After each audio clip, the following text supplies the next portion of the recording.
শীতের সকালে গরম গরম কাজির ভাত কাজির যাও। আসসালামু আলাইকুম। অবশ্যই আপনারা ভালো আছেন? আলহামদুলিল্লাহ। আমার মা এসেছে আমাদের বাড়িতে বেড়াতে। আমার মা আবার কাজির ভাত কাজির যাও অনেক পছন্দ করেন।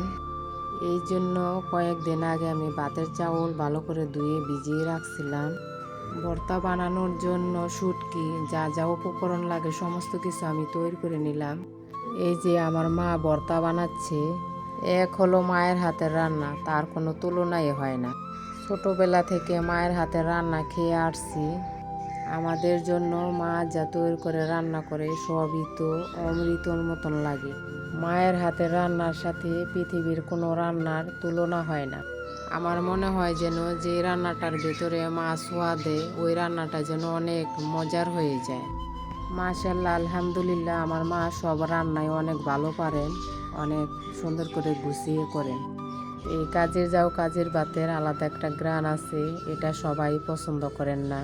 কোনো কোনো এলাকায় এই রান্নাটার সম্বন্ধে মানুষ ভালো মতন কিছু জানেও না, কিন্তু আমাদের এলাকায় এই রান্নাটা সবাই পছন্দ করেন এবং আনন্দের সাথে খান। বাবার বাড়ি যখন যাই আমার চাচতো বোনেরা আমার চাচিরা বলবে এই রান্নাটা করতে। আমার মায়ের রান্না করে সবাইকে ডাক দিয়ে খাওয়ায়, একসাথে বসে খাই আর গল্প করি, কি যে ভালো লাগে। কাজে যাও কাজের ভাত রান্না করলে আমার দাদির কথা অনেক মনে পড়ে। আমার দাদি বলতো যাদের সর্দি জ্বর হয় তারা নাকি এই কাজে যাও কাজের ভাত খাইলে অর্ধেক সর্দি জ্বর ভালো হয়ে যায়, মুখের রুচি ফিরে আসে।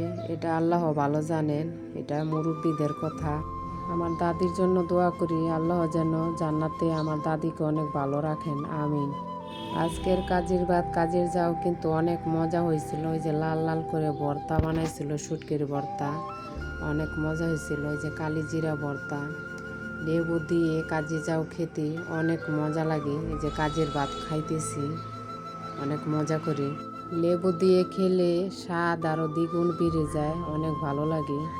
এই রান্নাটা সকালবেলা খেতেই সবাই পছন্দ করেন। আজ এ পর্যন্তই। যদি আপনাদের একটু হলেও ভালো লাগে অবশ্যই পাশে থাকবেন, সাপোর্ট করবেন।